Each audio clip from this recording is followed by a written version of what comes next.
ওর নাম, ওর মা বলছিল ওর নাম শাহিনুর, আর ও বলছিল আমার নাম হলো সামিয়া, ওর নাম সামিয়া। সামিয়া বলছিল, আমরা সামিয়া নাম নাই ডাকতাম। কিন্তু ও যে 1 মাস 20 দিন যে আমার বাড়ি থেকে গেছে, ও কোনো সময় আমার সাথে খারাপ ব্যবহার করে না, ভালো ব্যবহারই করছে। আমার বুঝবেরই দেয় নাই, আমার সাথে ব্যবহার ভালো করছে, আমার স্বামীর সাথে ব্যবহার ভালো করছে, আমার ছোট একটা ছেলে আছে ওর সাথে ব্যবহার ভালো করছে। রান্না বাড়া, দুয়ের কার ঝাড়ু দেওয়া, সবাই কিভাবে আদর যত্ন করে খাবার খাওয়ানো, সবাই ভালো সাথে ভালো ব্যবহার করছে। ও কি ড্রেস পরতো? 3 পিস পরতো। 3 পিস পরতো, খালি এইটুকু লাগতো মনে হয় মহিলা মহিলা, আর সম্পূর্ণ কিন্তু হিজলা কোয়ালিটি সেম ছিল। ও আজকে কি হলো? আজকের ভিতরে আমার ছেলে অনেক দিন ধরে বলতেছে যে মা তুমি আমার কি গাল দিয়ে দিলা, এই গালটা আমার লাগিয়ে গেছে। বলে কি গাল দিলা, আমার তো স্মরণ নাই। তুই মনে করে দাও, আমার তো মনে নাই। কয় মা তুমি আমার কইছিলে না যে তুই আমার কষ্ট বুঝিস না, পেটের ছেলে হয়ে তোর আল্লাহ এমন কষ্ট দিবি, তুই কারো কাছে কইবারও পারবি না, সইবারও পারবি না। তোমার কথাটা তো আমার লাগিয়ে গেল। কই হ আমি তো কইছিলাম। আর খালি তাই কইতো, আর খালি কইতো তুমি 1500 টাকা দাও, এর আমি বাড়ি পাঠাই দিই। 1500 টাকা দাও, বাড়ি পাঠাই দিই। তুই কামাই করস, আমার হাতে ছাড়ে না, দেশ না, আমি তবু পেটেরই খাওয়া দেবো না, বা ওই মেয়াদার টাকা পয়সা দিয়ে বাড়ি পাঠাবো। লাস্টে এসে ওর কথা কইতো না, কইতো আমি কথা কইতাম, আর কথা কইতো না। পরে আমি কালকে আমার এক বাসুরের কাছে ওই রেলে ডাক্তার ওনার কাছে বলছে, উনি এসে একদিন জিজ্ঞাসা করতেছে যে তোমার বউ ডাক দাও। ডাক দিছি, পরে এনে করতেছে আচ্ছা তুমি কি মহিলা না পুরুষ?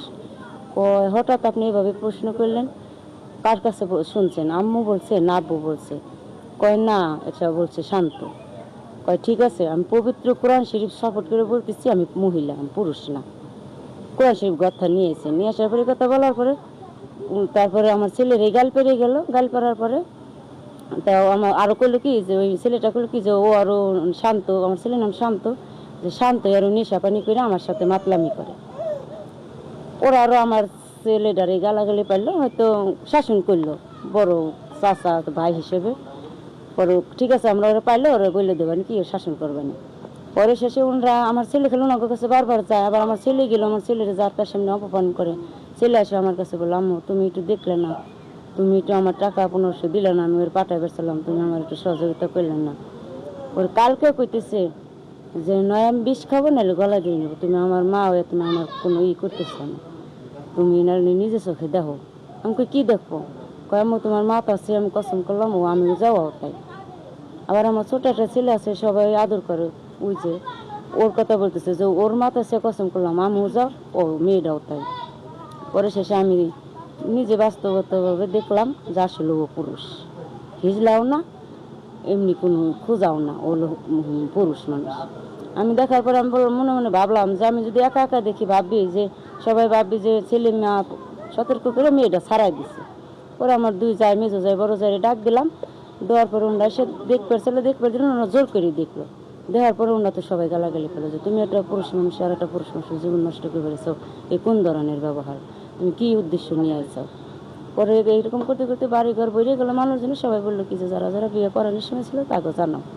শেষে জানাই আসলাম। পরে রাত্রে তারা এসে বললো মারপিট করবি, জিজ্ঞাসাবাদ করবি যে তুমি কোরআন শরীফ সাপোর্ট করে বললো আমি মহিলা, তুমি এখন দিয়ে পুরুষ, তাহলে তোর এখন কি করার উচিত? পরে শেষ আমার স্বামী আর আমি তো মারপিট দিতে দিলাম না, শেষমেশ শেষে করলে চুল কেটে দেবো, চুল কেটে হাফ প্যান্ট আর গেঞ্জি পরে খেদা দেবো। সে সবাই সমাধানের ভিতরে আসলো যে সকালে মানুষ জানাজানি হওয়ার আগে যেভাবে করে টেনে উঠিয়ে পাঠিয়ে দিতে হবে। পরে শেষে আমার ছেলে আর আমার মেয়ের জামাই যায় 5টা বাজে যায় 6টার ট্রেনে পাঠিয়ে দিয়েছে কমলাপুর গেছে।